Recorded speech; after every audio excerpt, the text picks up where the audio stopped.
and the greatest show when Earth was given back to the arms of love.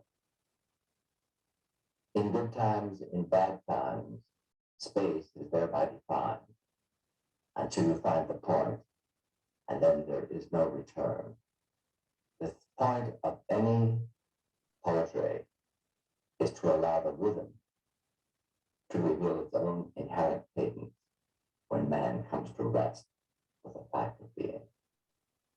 In the best of times and in the worst of times, I am a rhythmic, constant act. I thank you, God, for most this amazing day, for the leafy, greenly spirits of trees.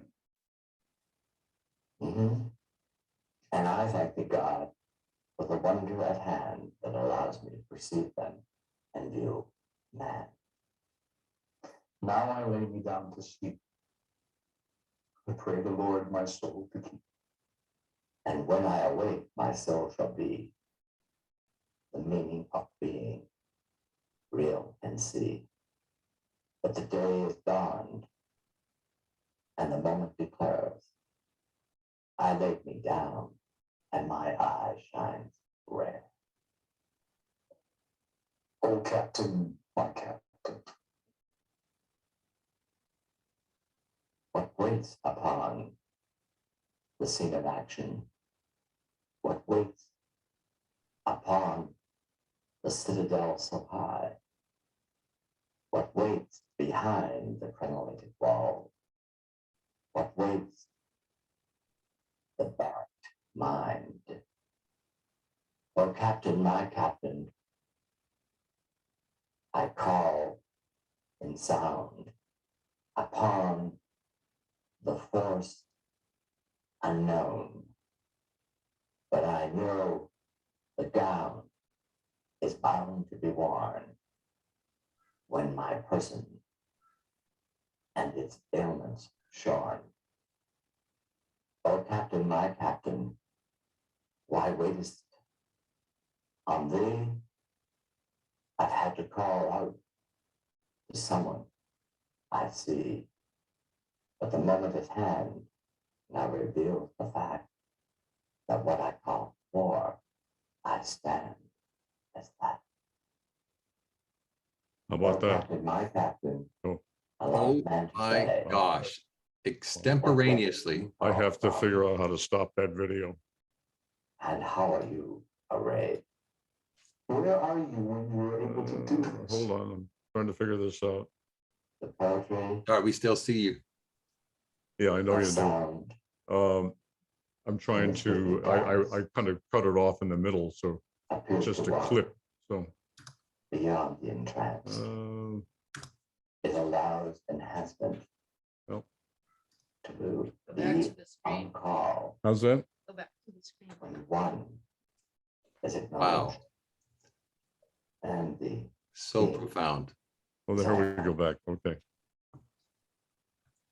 I should have turned it off first. Beg your pardon on that. No problem. We're good. That was spectacular. His Interesting connection. man. He's very spontaneous.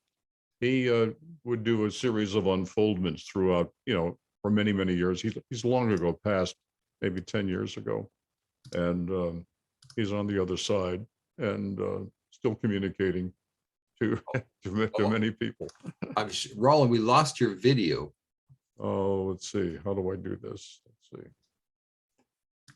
All right. Let me get my producer wife, lovely Sue here. Oh, lovely. Love you, Sue. Sue, how do I get back to the video for me? Because I've lost. You want to play that same video again? No, I want to just get Billy can't see me. We see your handsome face on a still picture. And there you are. All right. Rolland, thank you, Sue. Wow. She can't hear you because I've got the earphones on. Well, So what an incredible. So will you tell us a little backstory of that divine being? yes. And how that came to be, that you had an interview with him? And I know, similar to Amram Mikhail Ivanov, he was a enlightened spiritual teacher, obviously, Right. and a being of I'm light. going to get my notes out here so I can make sure that I do this. Because I was not accurately. familiar with him until you shared that with me over lunch. All right. Here was the beginning of that particular clip. It said, I've met many delightful souls in my professional and personal life and travel. Some become friends, some just pass through a momentary experience, and others share a sacred neighborhood in the spiritual cluster of incarnations.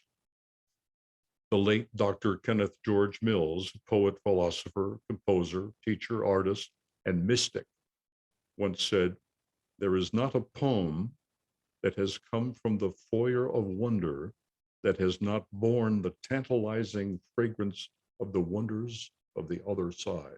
Oh, that's good. Let's see. What Dr. Mills means is that all creativity, no matter in what form it appears, comes from a dimension beyond our conscious mind and time, and he calls it wonder. Wonder is the synapse between the spirit and the physical. It's precipitate is creativity. We wonder how beautiful music comes into being, and we're moved by the intoxicating melodies of peace and joy. We wonder where sculpture and paintings get its grace and form. Its perceived softness within the hardened bronze or fired clay. Sculpted or painted emotion articulates through gifted hands, but its source, the source is the other side. Shakespeare knew that truth, in which Dr. Mills speaks. In Midsummer Night's Dream, the character Theseus has these lines. The poet's eye, in fine frenzy rolling, doth glance from heaven to earth and earth to heaven. And as imagination bodies forth the forms of things unknown, the poet's pen turns them into shapes and gives to airy nothing a local habitation and a name.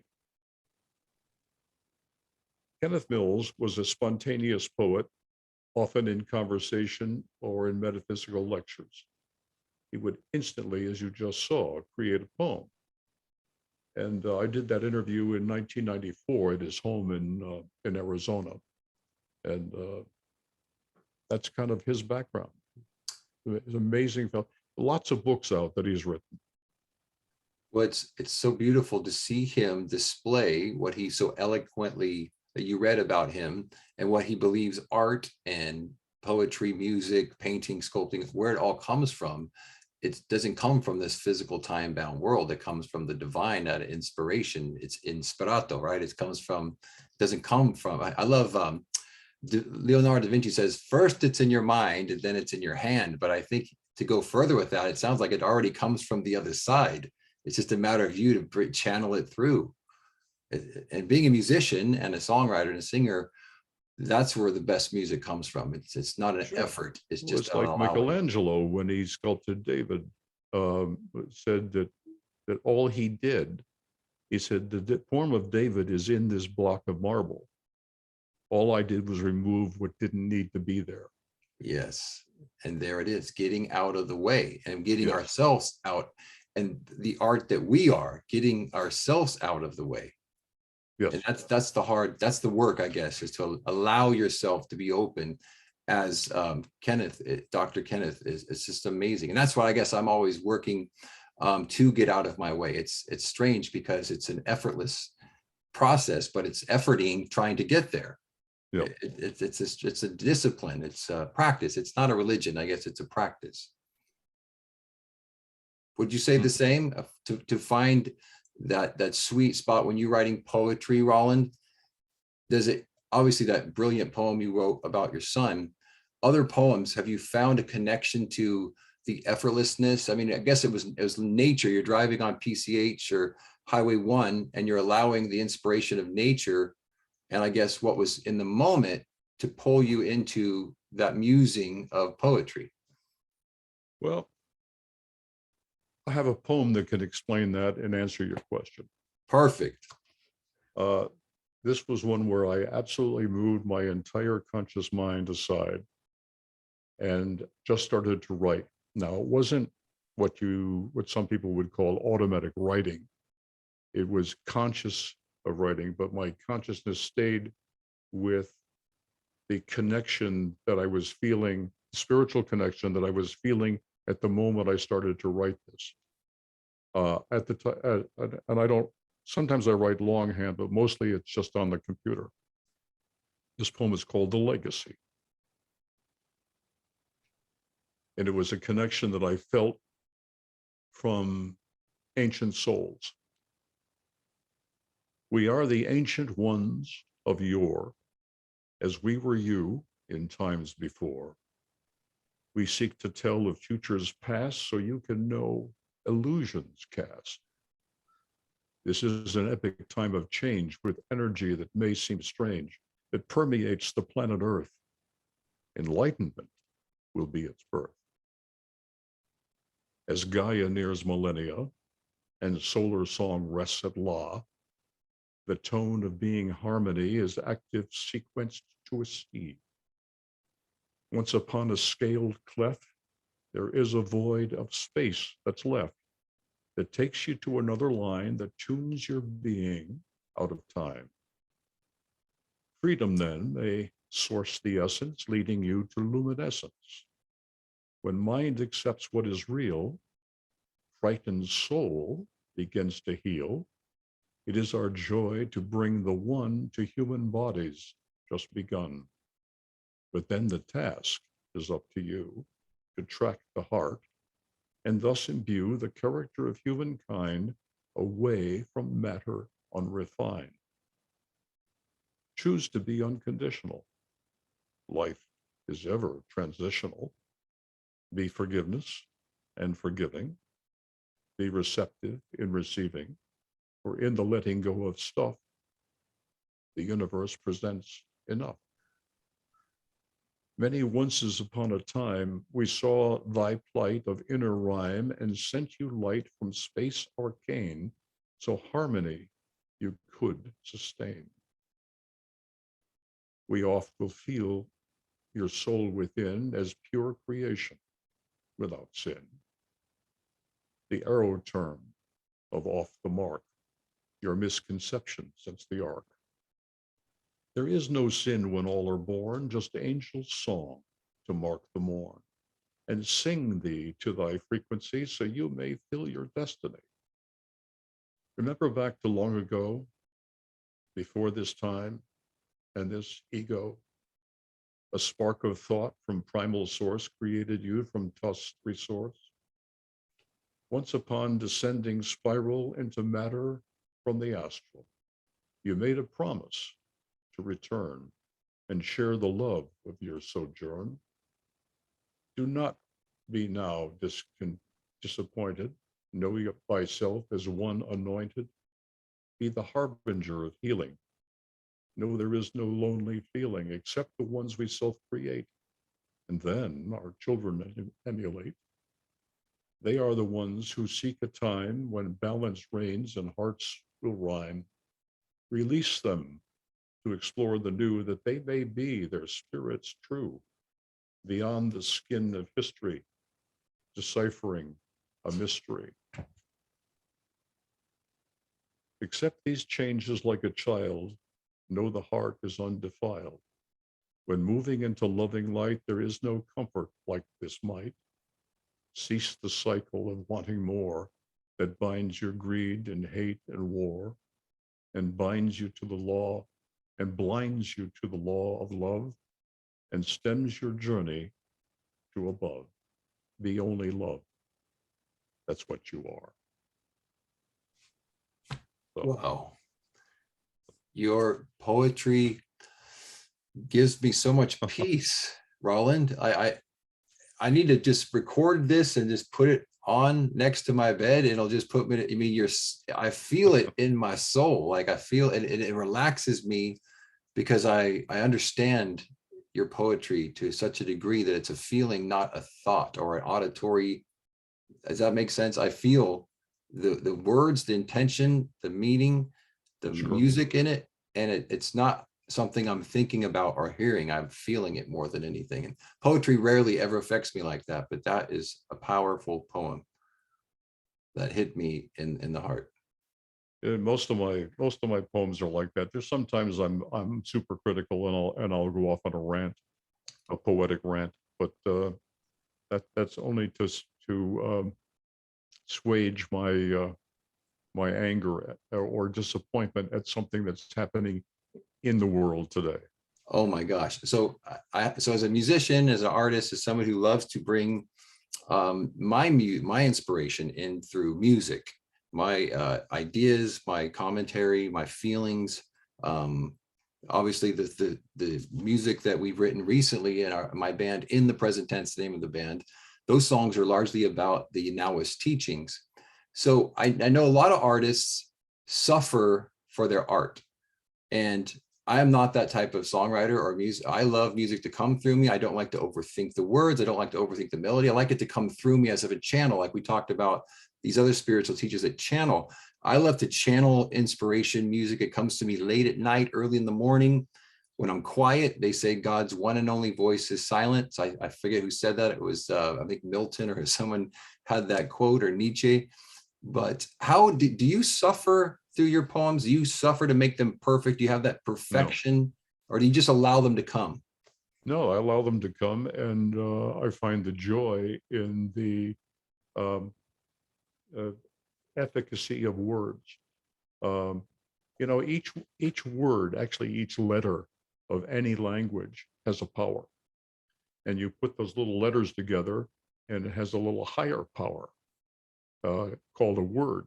And you put those words together into thoughts and into feelings and into expressions of appreciation. That's when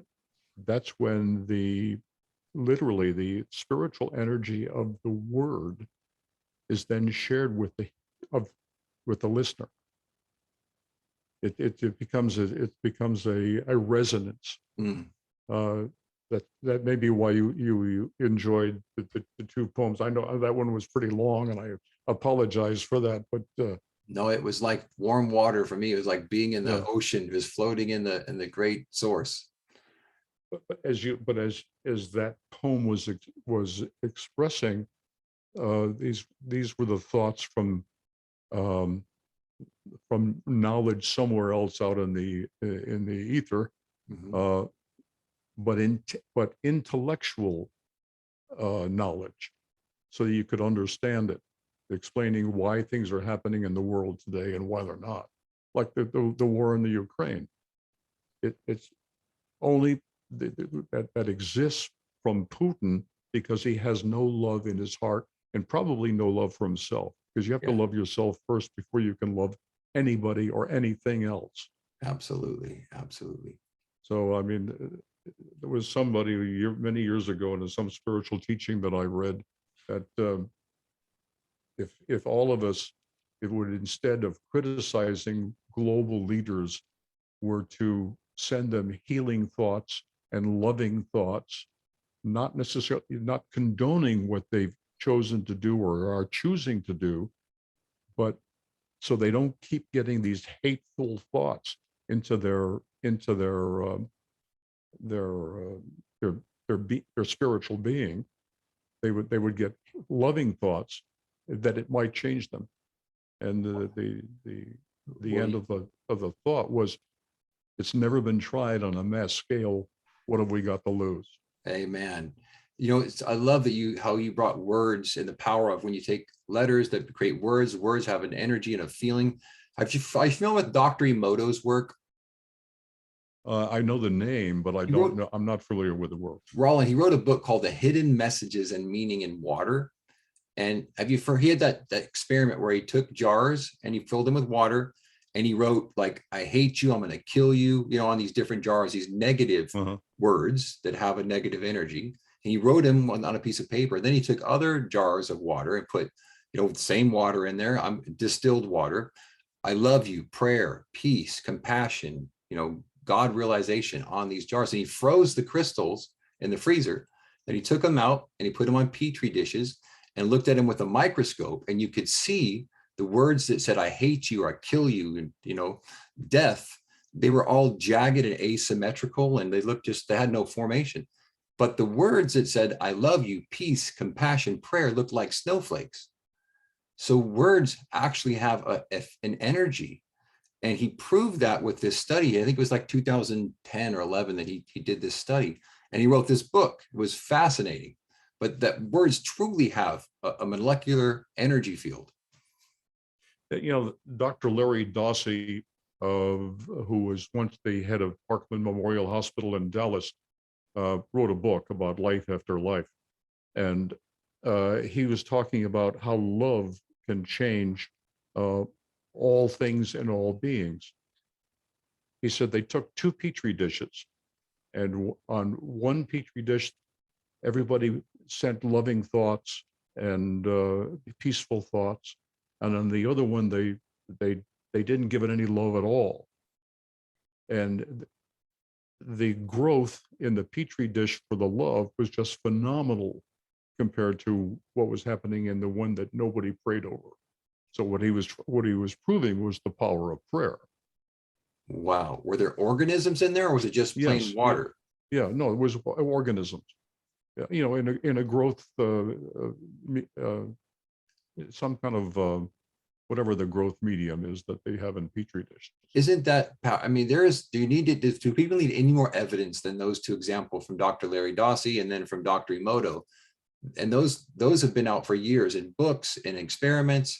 It's just people have to look with better eyes is what I'm finding. People have to know that there is so much knowledge out there and truth if they would just seek it, and they could get out of their pain and their overwhelm and their strife and their loss of connection to the divine and to the love. The love is the key. So many poets, songs, movies are always about the love is what connects us all. It's never the divisive nature of hate and anger and power.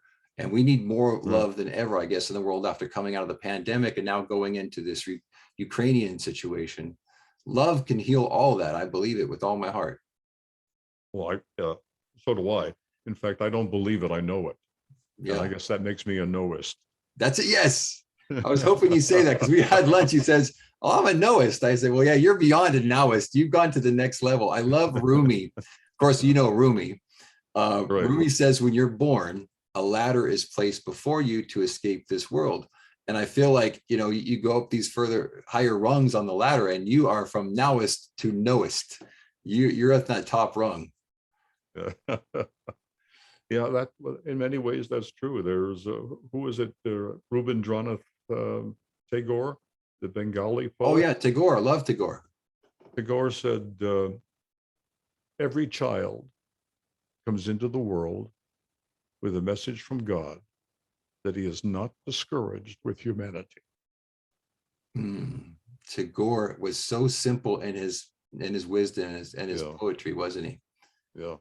And like you said earlier, it's so simple. We make it so hard, don't we?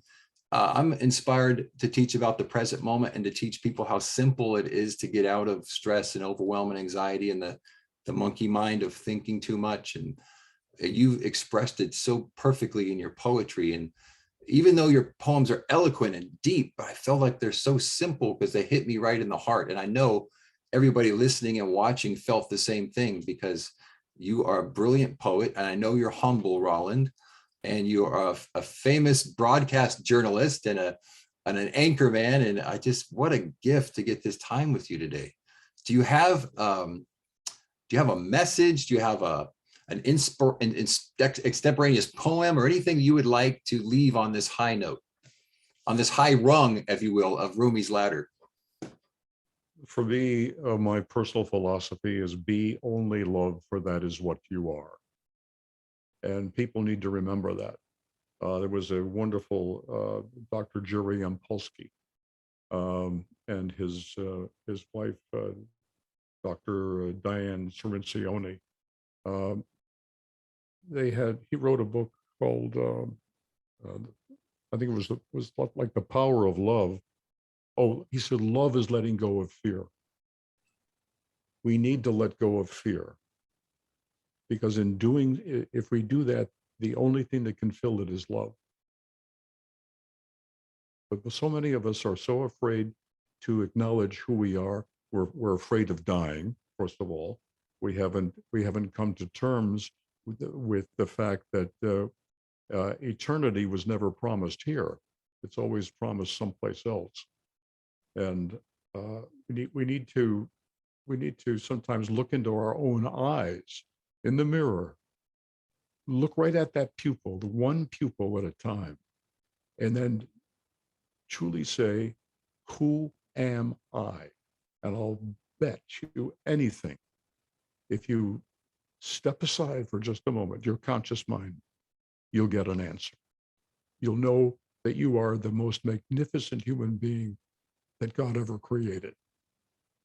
And you can be the evidence of that by letting go of fear. No one has said it any better than that, Rolland. And there's been a lot of great spiritual teachers and that I've studied, and that simplicity and that eloquence and that perfection in what you just said is what the world needs. And it never changes. It's always the same question. It's always the same connection. It's always getting back to the oneness, isn't it? Yes, it is. Wow. I am overwhelmed. I want to thank you for allowing me to be your guest today. Oh my gosh, the honor is truly mine. My heart is just full. It doesn't even feel like it's inside my body anymore. My field of love and energy has been upregulated by a million. I can't thank you enough. I can't overstate gratitude enough in this moment. I don't feel like words. You are a brilliant wordsmith and a brilliant mind and a heart and the soul. I'm just so honored to share this moment with you. And I know everybody listening, if they wanted to find out more about Rolland G. Smith, I think it's RollandGSmith.com, correct? That's correct. And it's Rolland, it's Rolland, 2 L's. Rolland, like Holland, like Holland with an R, correct? That's correct. RollandGSmith.com. That's it. Yeah, And that will give you most of my background. It would give you the books. I have 5 books out there. Some of it are some of them are all poetry, and some of them are commentaries and poetry. can they pick them up on Amazon, or where can they buy them? Yep, Amazon. Fantastic. Everyone, I know you were moved like I was moved. I encourage you to check out Rolland's website and pick up his poetry. For me, it was just complete peace. I felt so much peace listening, and your voice is unbelievable. It's velvet.